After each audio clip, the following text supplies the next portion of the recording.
All right, well, let's get started again. Ryan's giving us the second half of his lectures. Ryan, take it away. Thank you. Okay, so I'm going to just give a quick recap of some of the stuff we talked about so we can kind of warm up and get right back into it. I introduced these different notions of error and risk, and I also erased and wrote them down 2 or 3 times wrong, so hopefully now it's clear. Error asks how well I'm predicting y from f hat of x. These y's are you can imagine them as their independent draws from the distribution of y given x. So it's like I have the same x's, but I'm drawing a fresh y. Risk is just the metric in which I'm measuring proximity to f of xi rather than y star of I. Okay, and they're only different by the noise level. Random x risk and random x prediction error and random x risk have the same relationship. Okay, so we talked a bit about those. I talked about this covariance formula, and I'll write down the result in just a second again. I talked about Bregman divergences as a generalization of the loss function that you could consider rather than just squared error. I made this claim that you can actually get 0-1 loss as a Bregman divergence if you choose the potential function correctly. So I had the right potential function. I just doubted myself. So I wanted to make sure that we kind of saw this through. So I was kind of telling myself out loud, it shouldn't be convex in order for this to be reducing to 0-1 loss. But that's actually not really the right intuition. So what we know about Bregman divergences for convex potentials is that they're quasi-convex. That's all we know about Bregman divergences in general for convex potentials. And the 0-1 loss is a quasi-convex function. Okay, so we're going to get something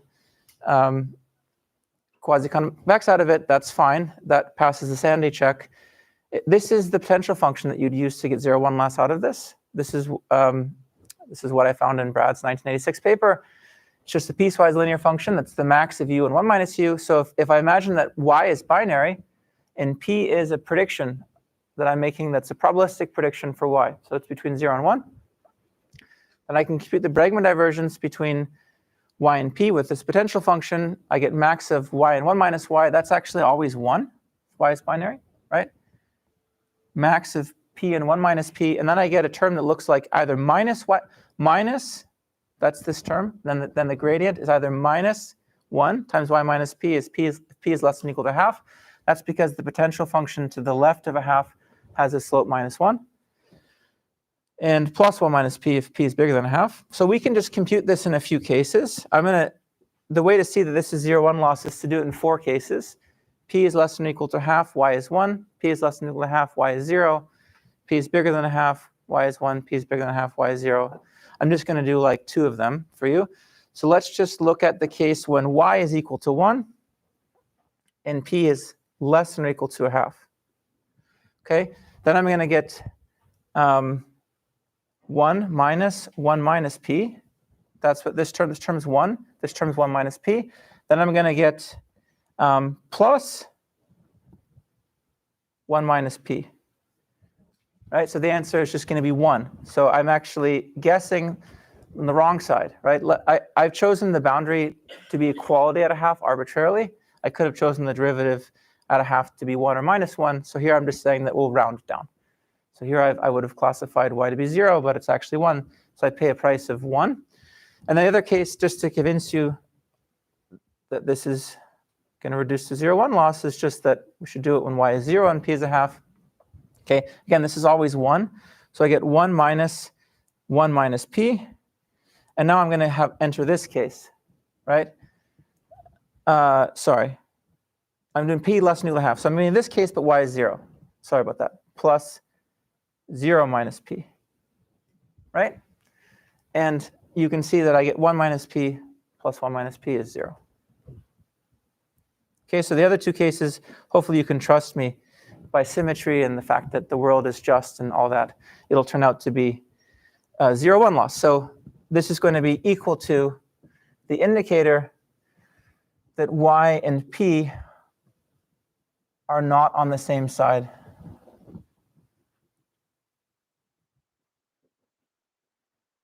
of 1/2. So I think that's pretty neat that we can get 0-1 loss as a Bregman divergence. And the theory I told you about last time, in the first talk, we'll apply to that.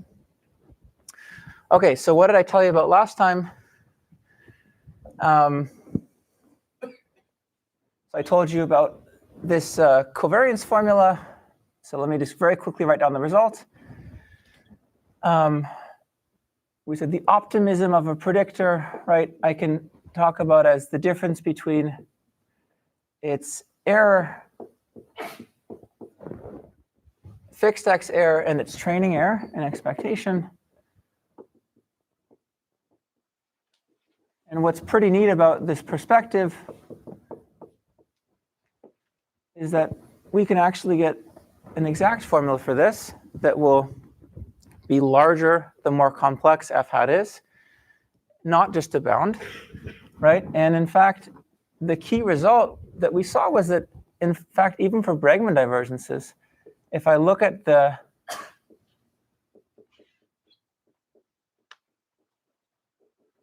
difference between the expected Bregman divergence loss at a new y and f hat and what I would have encountered in training, then this would be, so if I sum this up from I equals 1 to n, and I divide it by n, that would be the optimism. With respect to this, this is now Bregman divergence loss, not squared error, so it's slightly more general. And we saw that actually that is equal to the covariance between, and this proof was very simple. It's just based on writing down the difference between this and this according to this formula, taking expectations, using the fact that y star and y star I and yi have the same distribution, and simplifying.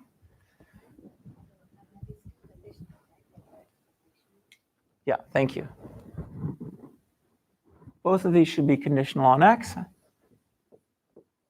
Okay, and I'm glad you mentioned that because I wanted to mention one more point about conditioning before I move on to the Stein's lemma. So we proved that this was equal to the covariance between yi and the derivative of the potential function evaluated at f hat of xi, term by term, conditional on x. Okay, I want to make one further point, which is that actually we can condition on more than x, and this can still be true. And now we're going to get very close to something that's training conditional.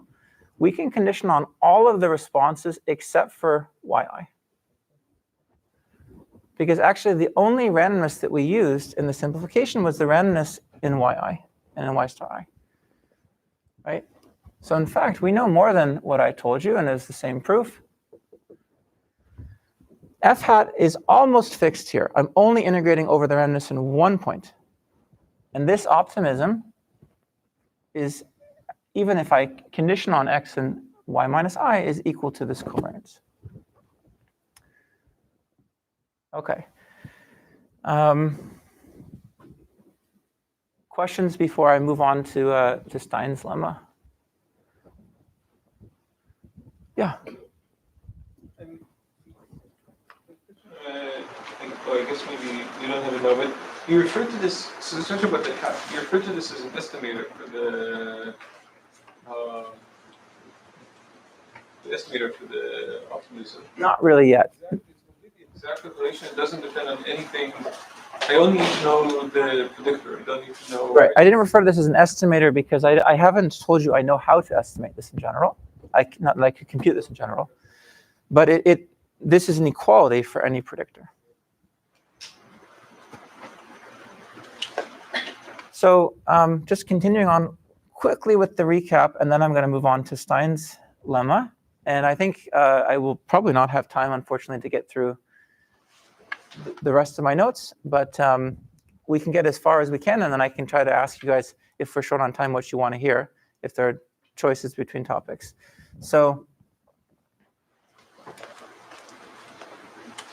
the degrees of freedom of a predictor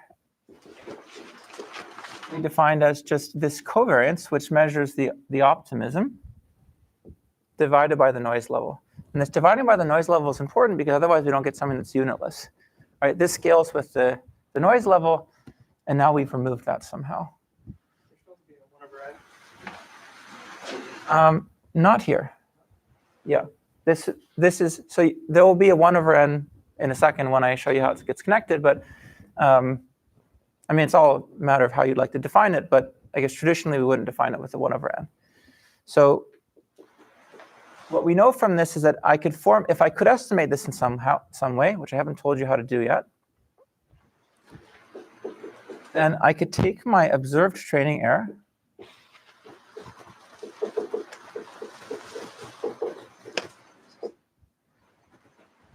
and I could add to it 2 sigma squared, here's where the 1 over n is coming in, times the estimated degrees of freedom.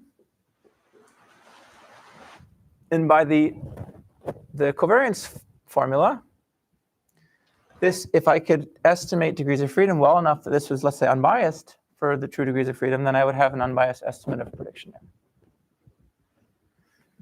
OK, we computed this for least squares, linear smoothers, which includes KNN and RKHS estimators, and we saw that it has an easy-to-compute form. So for those, we do know how to compute it, and it's just the trace of the smoother matrix. Okay, so maybe that's the word. But that computation is actually, you're calling it an estimator, but it's actually also exact. It's exact, it has nothing to do with the empirical data, it's just based on... It's OK, it's exactly equal to the true degrees of freedom. It's not an estimator for the degrees of freedom. But this is going to be still nonetheless an estimator for prediction error as I've defined it, because I've taken the observed training error. Okay. Right? I'm not integrating over the random training error. The second term is actually exact. Yeah. It's a function of x. Yeah. But why is it a function of x? I guess that's so for but why is it a function of x? So for linear smooth. Yeah, for linear smoothers, I would write it like this. So this is any estimator that has this form, where this is some weight function. It's a function of x. And I would write let's suppose I define a matrix L of x, which is take these weight vectors, stack them on the rows. And the result we proved was that the degrees of freedom is the trace of this matrix. Could depend on x. For KNN and least squares, it didn't actually. Simplified. Yeah. OK. I think all good. I think we're back to a good point. So here's now where Stein came in. This, I think, is personally one of my favorite results in all of this literature.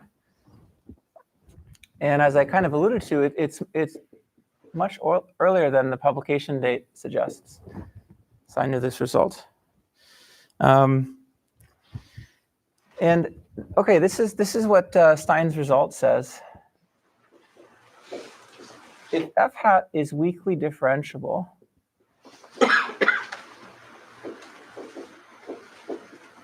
as a function of the training vector y. So remember, f hat is something that depends on the training data.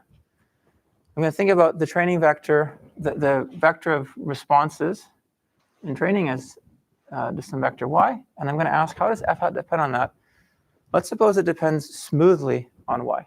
So weakly differentiable is a weakening of differentiability. So you could just think of this as differentiable if you'd like. And there's one other important assumption that Stein makes, which is that the errors, which we've assumed nothing about so far, this had mean 0 and variance sigma squared, they're actually normal. Okay. I'm going to comment a little bit about generalizations of this that go beyond this assumption, just very briefly. But let's stick with these conditions for now.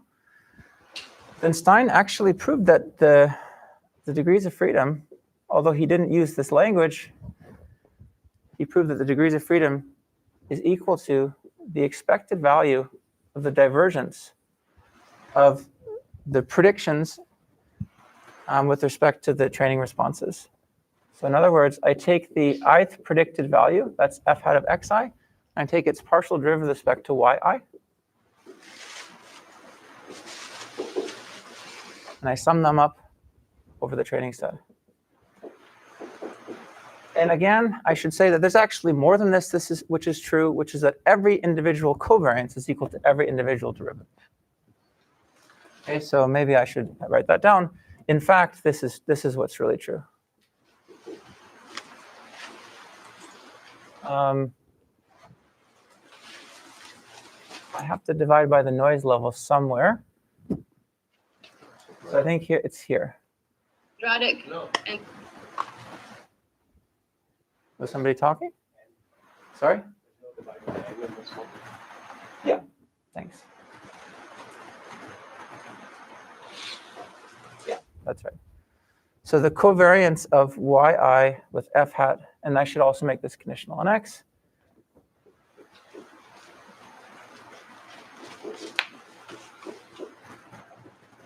This is equal to 1 over sigma squared times the expected value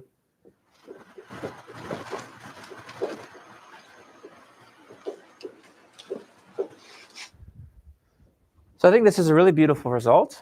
Okay, for one, it tells us how to estimate degrees of freedom unbiasedly for a very big class of predictors, as long as they're smooth. Because I just take the observed derivative, right? I just take my training, I take my fitted value. If I know how to differentiate with respect to yi, then that's, after I adjust the noise level, that's unbiased for this covariance. And if I could compute this, I actually could get the term-by-term optimism, right, for each individual training point. So even stronger than optimism as a sum over the entire training set.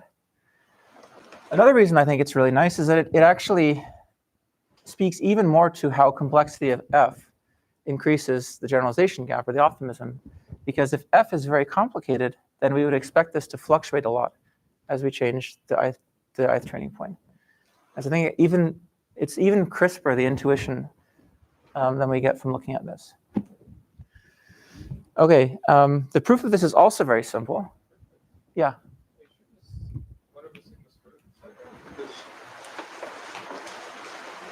Yeah. In the inside expectations.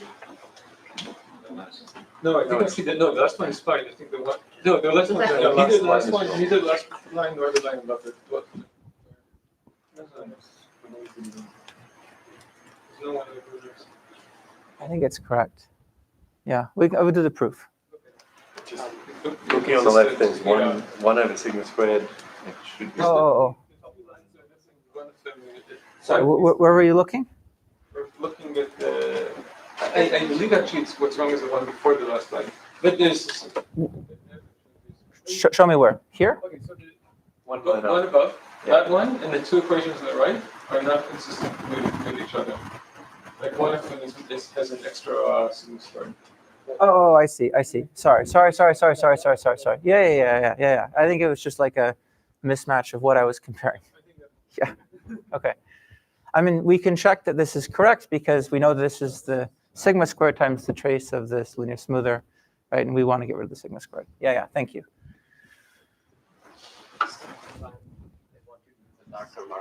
Oh, okay. Sorry about that.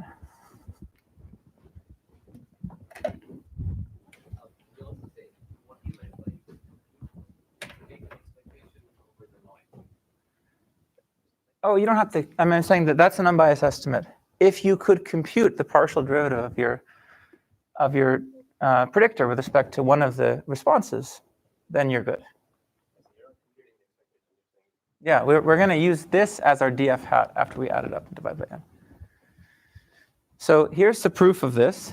The core fact, the core lemma, which this is what's actually called Stein's lemma. I would call this Stein's formula. Stein's lemma is what I'm about to say to you, which is that if f is weakly differentiable, I'm going to actually not use f because I don't want to confuse that with our regression function. Let's just call it h. And let's say h here is a map from R to R. So let's make this very simple.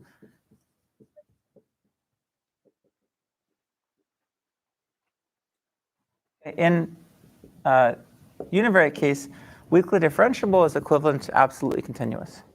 Okay, so this is absolutely continuous. And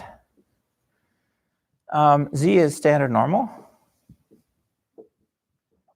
then Stein proved that the expected value of f prime of, I keep using f, I meant h prime of z is equal to the expected value of z h of z.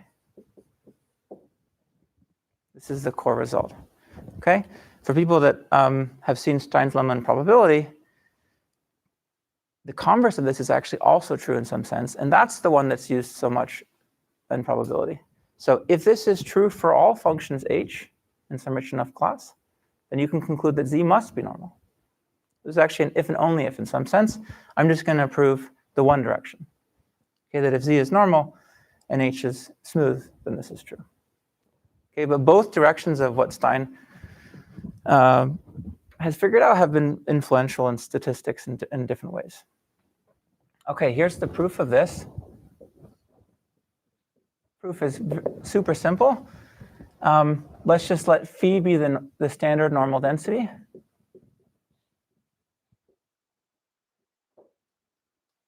So what's the left-hand side? The left-hand side is the integral of h prime of z, phi of z, dz. What do you think when you see that? Let's suppose I want to get to something that involves h. What's the thing that comes to mind? Integration by parts. So I'm going to get h times phi evaluated between minus infinity and infinity. Okay? Phi goes to 0 at infinity minus infinity, so this is going to be 0. Okay, there's maybe some regularity assumption we have to put that h has an h of z has an expectation. And if that's the case, then h can't blow up, for example, at infinity minus infinity. Minus, this is going to be h of z phi prime of z dz. But okay, let's just write out what phi is. Phi of z is e to the minus z squared over 2 divided by square root of 2 pi. Right, so if I take phi prime of z, then I'm going to get minus 2z times this. Right? Sorry, the 2 is going to cancel with the 1 over 2 on the inside, so I'm going to get minus z. So phi prime of z is minus z times phi of z. Right? So this is equal to, the minuses cancel, z h of z phi of z dz, and that's the right-hand side. Right? So we just used integration by parts. Okay. So that's Stein's lemma, and then in particular, if I were to plug that in and use this estimator of prediction risk, which is training error adjusted by the Stein divergence,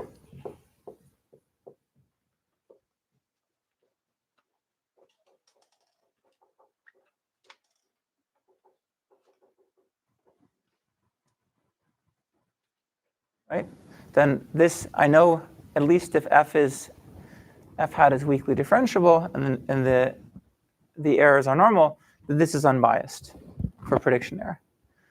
And this is sometimes called, or often called, SURE, Stein's unbiased risk estimator.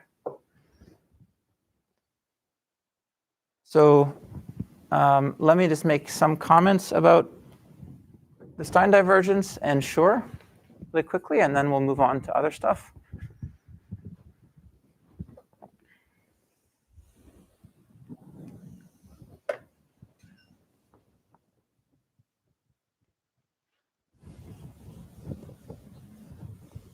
So first of all, you can check that actually for the cases that we just did, it'll reduce to the answer, right? So if I use the Stein divergence to compute the degrees of freedom of linear regression or KNN or linear smoother, I'll just get what we already knew. So it kind of generalizes that in some sense. But in fact, and it's not trivial to compute, it takes work.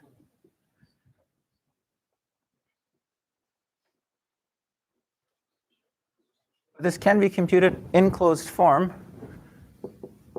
for a variety of predictors. And this has been stuff that's been developed in the literature in the last 20-ish years or so. So not just regression, but shape-constrained regression, lasso and generalizations. So various generalizations of the lasso, low-rank matrix factorization, and many others.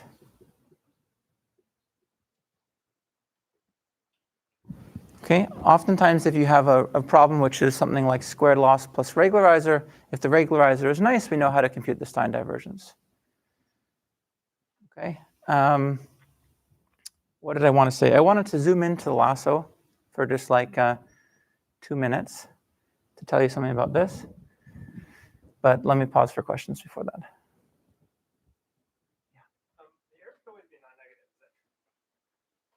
All right, which is non-negative? The error should be non-negative.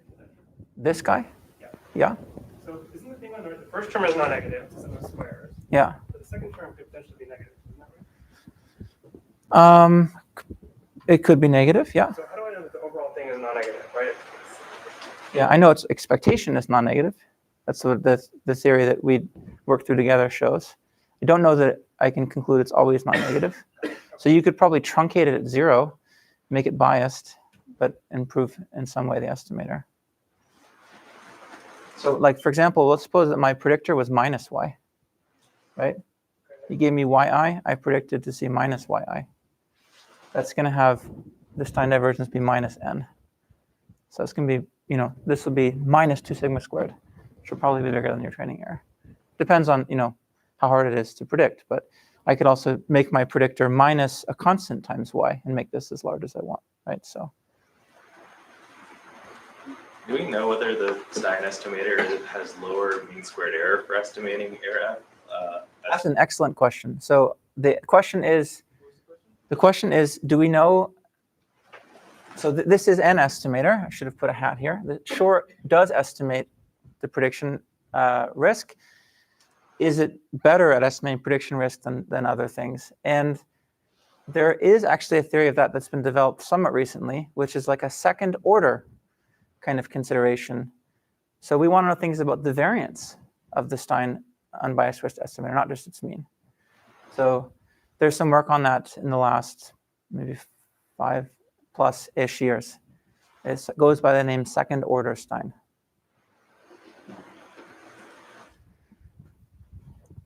So let me tell you about the lasso. The reason I want to talk about this case is actually because I think it highlights an important difference between degrees of freedom as a complexity measure and the types of complexity measures that are more commonly used in machine learning. So let me like highlight an important difference between what degrees of freedom is measuring and what something like Rademacher complexity or VC dimension, or we could pick any one of these measures, metric entropy and so on. So I'm not, in degrees of freedom, I'm not assigning a complexity to a class of models, right? So it's not like I'm assigning complexity to the class of linear models, right, that are linear in X. I'm assigning complexity to a particular linear model that I fit using my training set.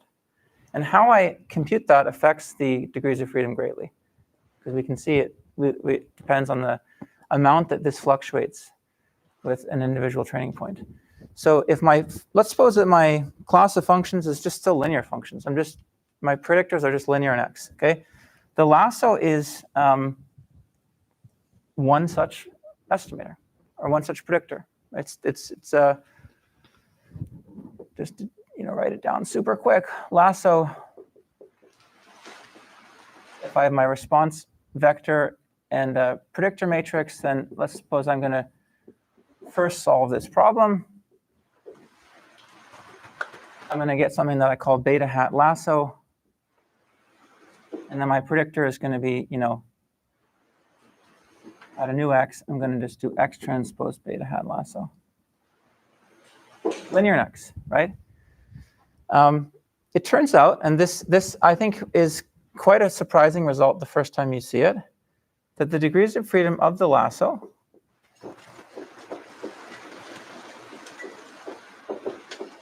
see if anybody can guess. See if somebody knows the answer to this intuitively that hasn't already seen this. Somebody guess the answer to this. What's a reasonable guess? Yeah? I think that's both a very intuitively reasonable guess and a very surprising answer. So I'm using the L0 norm. It just means count the number of non-zeros. Number of non-zeros in beta hat lasso. So why is this reasonable? It's because we know that linear regression on p features gives us p degrees of freedom if the predictors are linearly independent.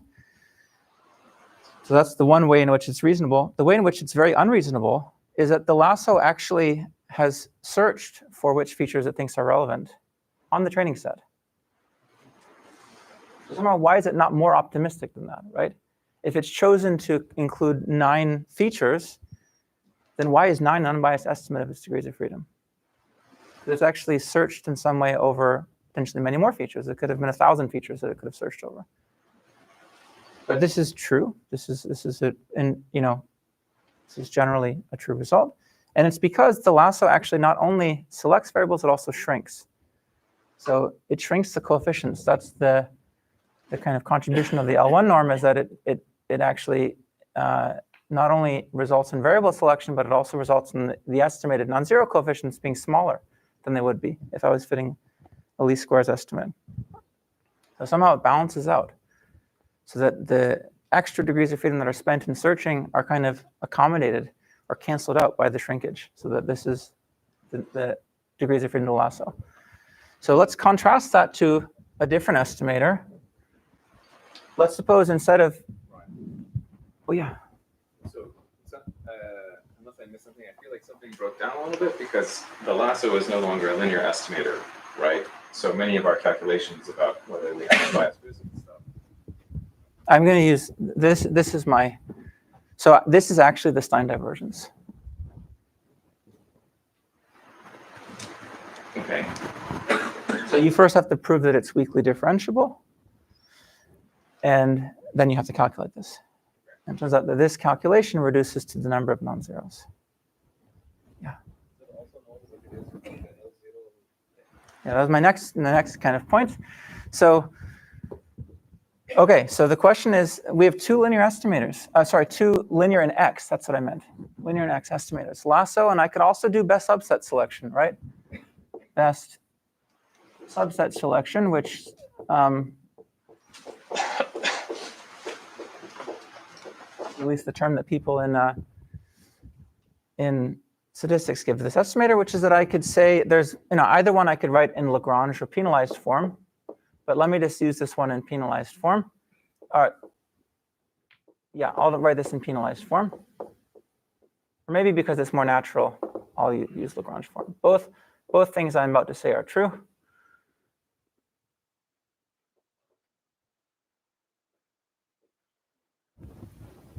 So let's suppose I looked over all d-sparse vectors and I said I'm going to choose the one that makes this the least squares loss the smallest. Okay, this is not easy to compute. In fact, I think it's NP hard, and sometimes people motivate the lasso by, starting off with best subset selection and saying that this is a convex relaxation. The degrees of freedom of the subset selection solution is much larger than BSS.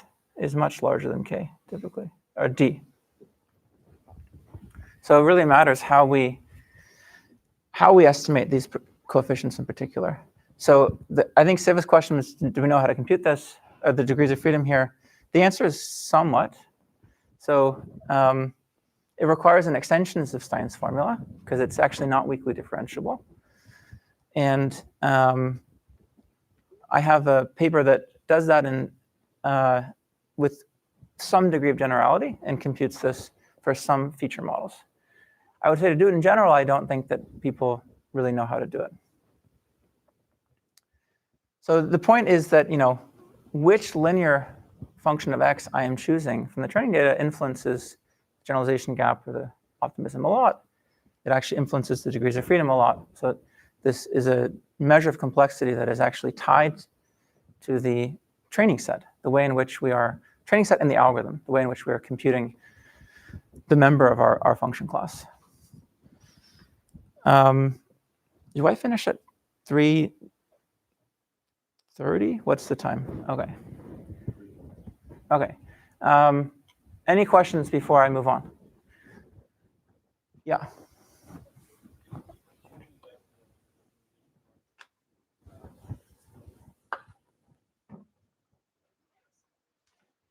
Okay, another great question. The question was, if I were to choose, let's suppose I were to do this.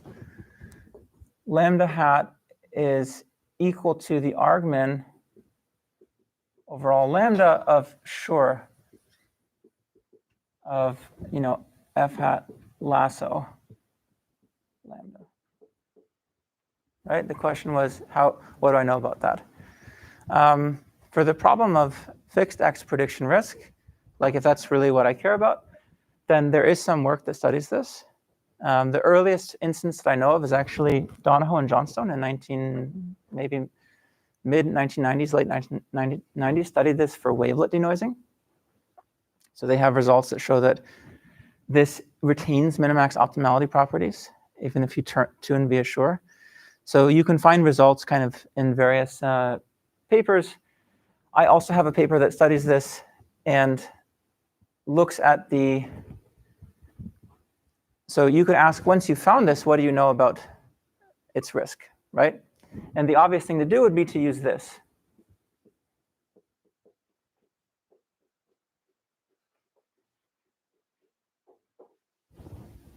But that's actually itself downward biased for the same reason that the training error is. So I have a paper that shows how you can actually estimate the downward bias of this, also with something like Schur. So you have to correct for this kind of thing if you want to get an estimate of fixed X prediction risk. So I'd say that there's some stuff that's known about it, but I don't think that there's a complete theory that applies to all estimators or all predictors. There was another hand here, yeah.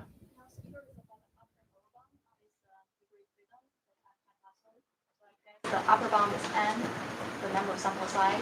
Yeah. The lower bound has to depend on the signal strength, right? You mean like a lower bound for a given lambda or overall lambda? Because we can certainly come up with values of lambda for which there are no no coefficients at all. So the lower bound is 0 then. Right. If I take lambda large enough in the lasso, if I take it larger than in fact x transpose y in infinity norm, then you can prove that the optimal solution is 0. So lower bound 0, upper bound n. Yeah. And in fact, it can attain everything in between. So at what range does it give us more information? Because 0. Well, I mean, the use case is that you fit the lasso once, you look at the number of non-zero coefficients that you have, and you add that to your training error after you adjust for the noise level. Right? So I'm not quite sure how to answer the question given that, but I think that one way to think about it is that you're justified at thinking of this as a measure of complexity. Post hoc, looking at the number of, if you change the fitting algorithm, then that would no longer be the right measure of complexity. So there's a picture that I've often drawn in lecture notes or in papers, which says that if this is the number of selected variables,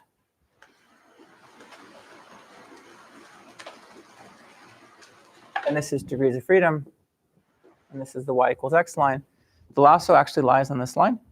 That's what this result says. Best subset selection doesn't. It looks something like this. And other methods, for example, greedy, I could do a greedy variable selection. I could select the first variable that makes the training error the smallest, add the second variable that makes the training error the smallest. That's sometimes called forward stepwise regression. That tends to give us something in between. Do you have your hand up? So in all of this system, we do the noise variance signal. Yeah. If you don't need to estimate that, do we still get unbest estimate?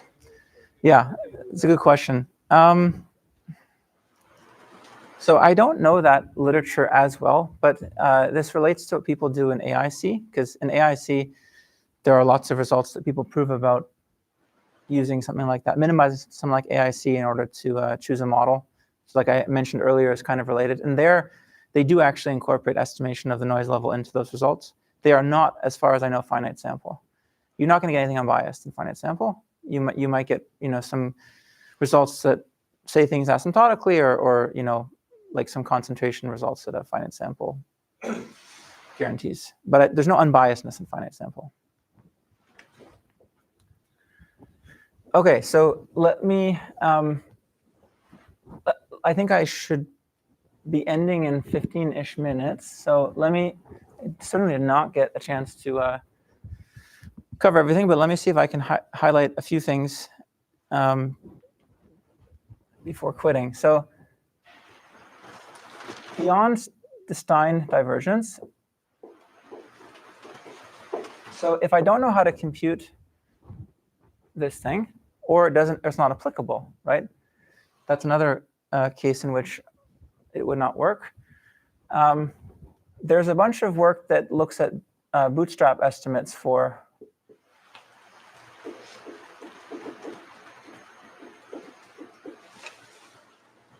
of these covariance terms.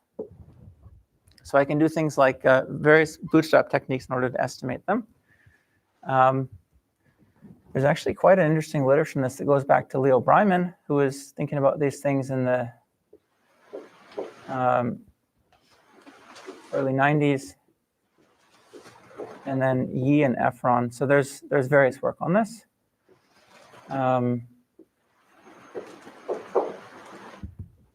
And I want to give a shout out to one of my students. So one of my students who graduated a little while ago, her name is Natalia. Natalia wrote this paper with myself and Jing Li.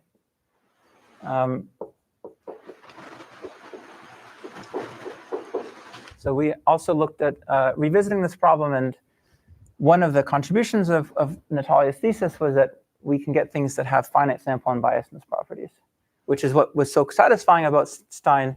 And in most of all of the previous work, you don't really know anything about what these bootstrap methods are targeting at a population level.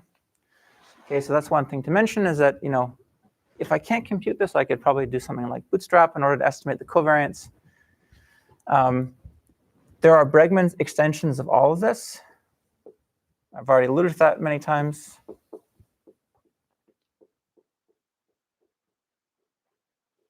So in fact, Natalia has two papers, one for Gaussian, or one for squared error and one for Poisson deviance, which is a more natural error metric for count data.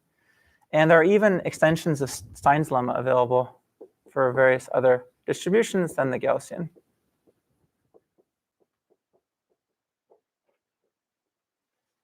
And the story is that actually Stein even knew about these, but chose not to publish some of them. So there's one that's called Hudson's lemma, which is for Poisson. It's the analog of Stein's lemma. Okay, so there's a lot more generality than what I spoke about.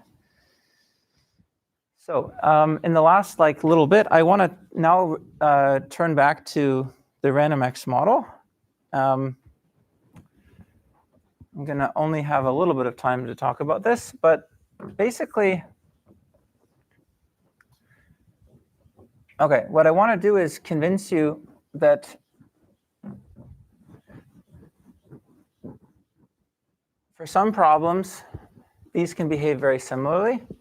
And I think this was the traditional perspective in statistics, that developing all this framework for this error metric means that we can at least morally think about it being a good proxy for RandomX risk, and give you some support for that. But then also make the point that that's not a certainty, and there are many problems in which they behave very differently. And those have only become kind of more into the spotlight recently.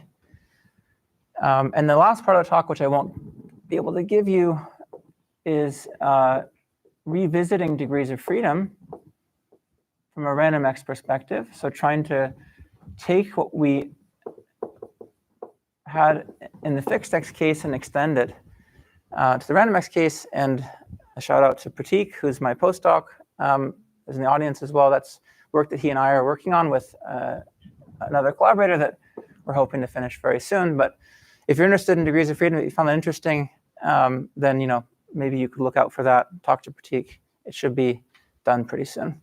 So I'm going to skip that part because I don't have time for it. Let me instead just end with a discussion of how different are these two metrics.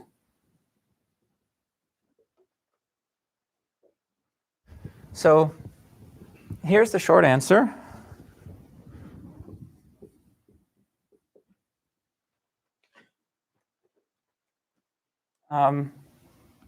Not very different.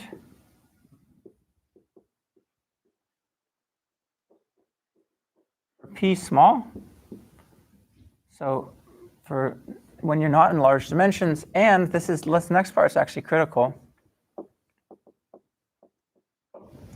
F and F hat are smooth.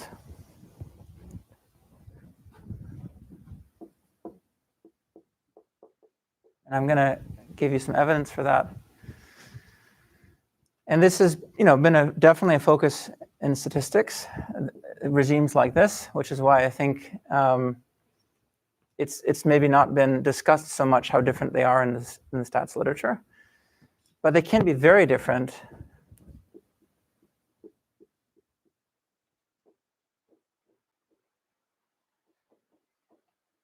Or P large, or it doesn't have to be both.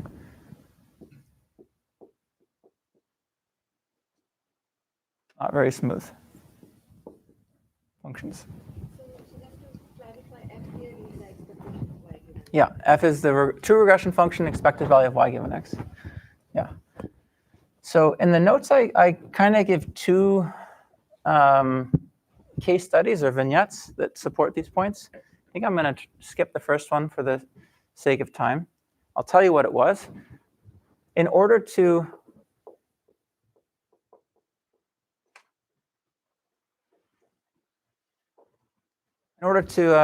see this point, at least in one aspect, to understand the role of dimensionality, we don't have to go any farther than least squares.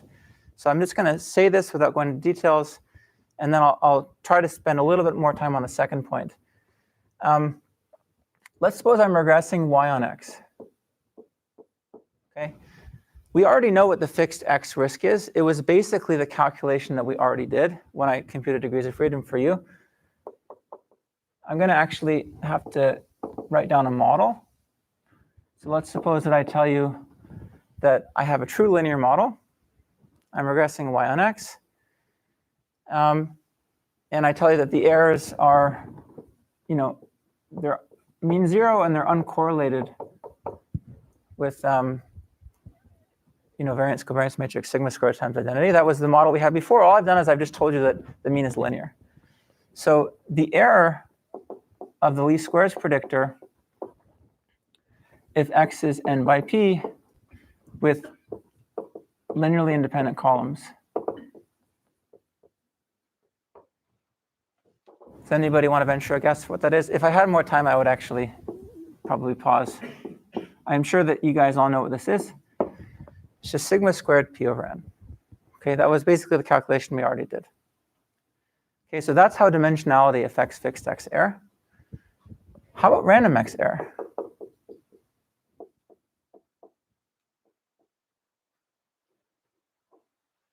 So there are various ways to get at this. We can write down a finite sample form for this. And that's what I do in the notes. I actually write it down for a feature model in which x is Gaussian, multivariate Gaussian. Doesn't matter because, in fact, when p is large relative to n, then kind of standard random matrix theory arguments will tell you that they will all kind of reduce asymptotically to the same exact quantity. And that's this quantity.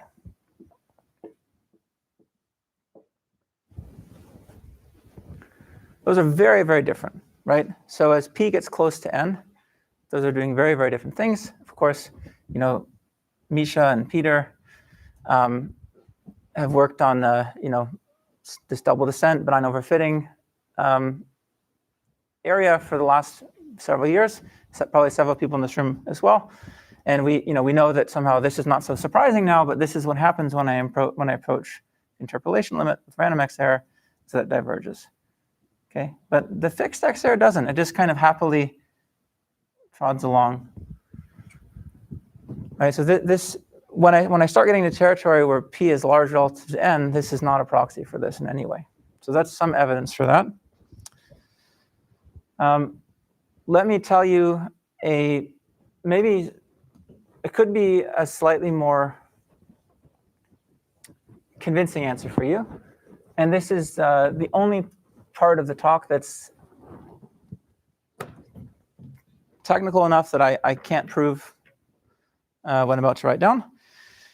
So in the last 5 or so minutes, let me write down some insights from empirical process theory.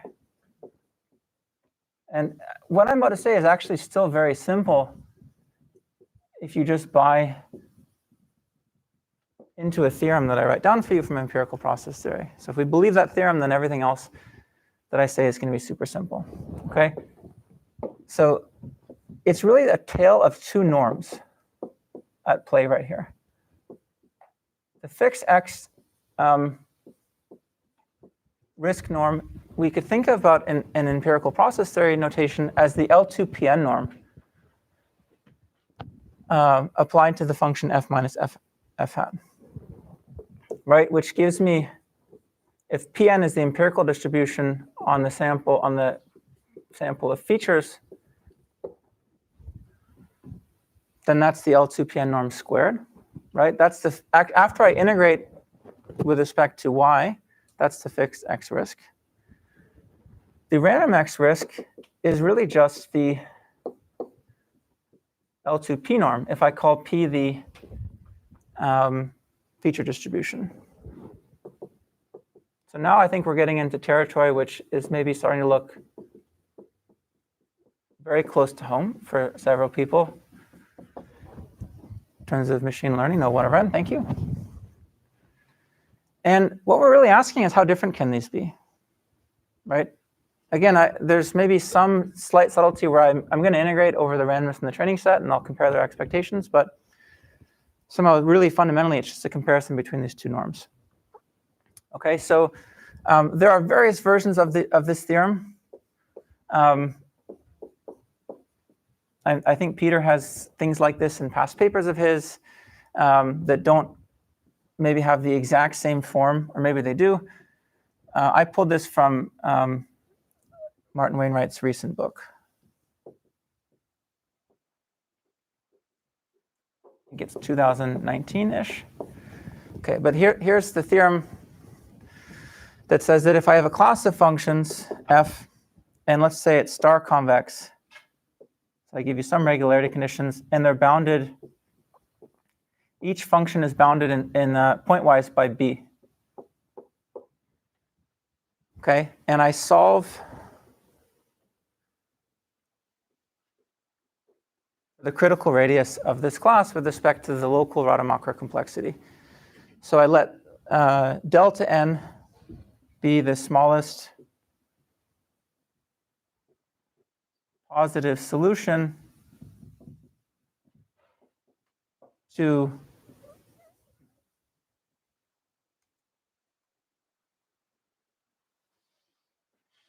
this equation. This stands for the local Rademacher complexity, where I'm localizing to functions that have, let's say, L2P norm at most delta. So let's let delta n be this critical radius. Then the theorem tells us that these two norms behave similarly with high probability uniformly over all functions in f.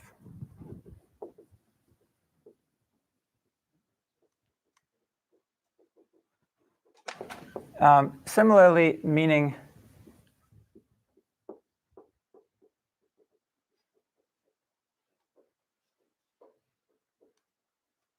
within delta n of each other.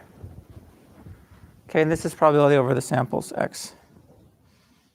Okay, so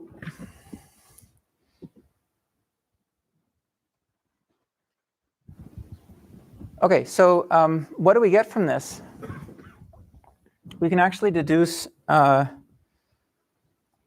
various things, which I'll try to do, and then we'll wrap up. Let's take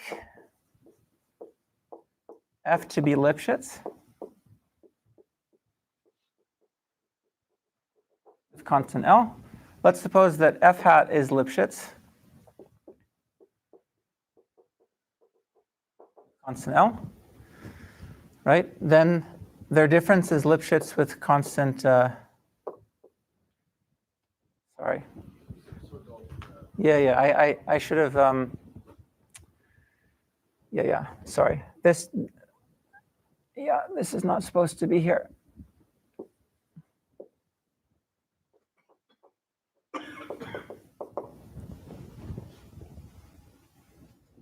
So this is what I mean by uniform. Okay, uniformly over all functions in this class, we're going to see that their L2P and L2P norms are similar. Okay, the uniformity is important because I can apply it to the difference between F and F hat. So this is Lipschitz with,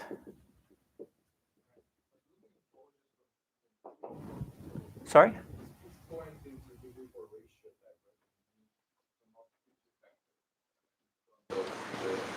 Are you asking about here? So this is not the only consequence of this, right? But it's one of the consequences. Yeah, we could also say that this is within some multiplicative factor of this, right? But this is just a simpler conclusion. So let's take this to be our function class then. Let's take this to be F, Lipschitz functions with Lipschitz parameter 2L, right? Then I can basically conclude that because this will also hold in some sense after I integrate over the training error, then I can conclude that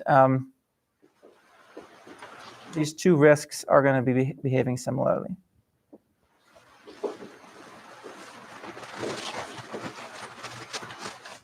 Okay, that this is less than or equal to C times delta n. What's delta n for the Lipschitz class? It goes down as n to the minus 1 over 2d. So not super fast, but at least I know that this is what I meant by smooth functions, and d should be p here, sorry. Not super high dimensions, right? If p is small and n is large. Yeah. Just a couple questions, actually. So what happened to the boundedness assumption? Oh, here you mean? I thought you needed F to also be functional, unless I didn't understand the boundedness. Sure, I can assume that they're bounded, sorry.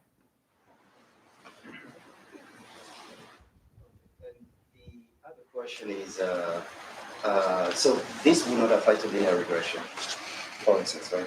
Well, it depends on what we mean by sorry? This? That's right. I mean, there are versions of this that don't require boundedness as well. Okay. And I guess for linear regression, you don't actually need to go through this concentration. No. Yeah. Concentration of the covariances will be enough. That was the calculation. For linear regression, that we did the calculation like pretty much explicitly, right? So for more general classes, for more general problems, could there be, so can you go through concentration of just something involving involving px for some other problems, for more general problems? I'm not sure I know what px is, but maybe I should take that question after. I think I see Peter nodding his head that I need to finish. Let me tell you the kind of conclusion really quickly, and then apologize for going over slightly. The conclusion is that if this critical radius is small, then the risks are going to be similar, right? The two notions of risk are going to be similar. Okay, that's what I meant by if I have smooth functions and p not very large. But you can actually also look at the contrapositive, and that's what I want to just tell you, and then I'll quit, which is that we know that in some problems that we can make the two notions of risk very different. And we can conclude for those problems that something must break in this theorem. This theorem can't hold. So here's an example. Let's suppose that F is Lipschitz.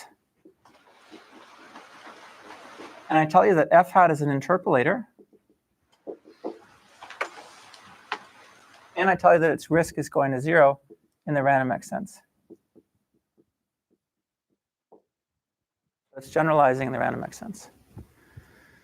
Okay, and we can compute that its fixed x risk, because it's an interpolator, is actually equal to, right? What I do is I take f of xi and I subtract off the predicted value. That's just yi, because it's an interpolator. That's sigma squared. So these are not concentrating on each other. This cannot be true.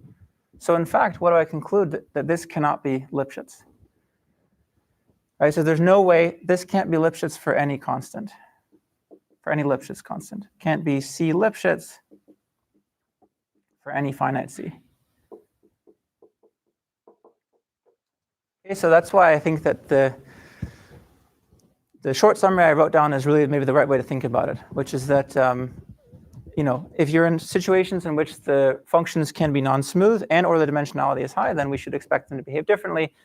And that's maybe meant to just be a criticism and reflection of the kind of lack of attention in stats on the differences between these two. But I think it's been the case in the last few years. A lot of us have started to, you know, think about this and try to repurpose some of the classical theory in order to work in these more modern settings. So that was just a kind of whirlwind tour of the classics with a tiny bit of comment connecting it to modern stuff. Hope you guys enjoyed it.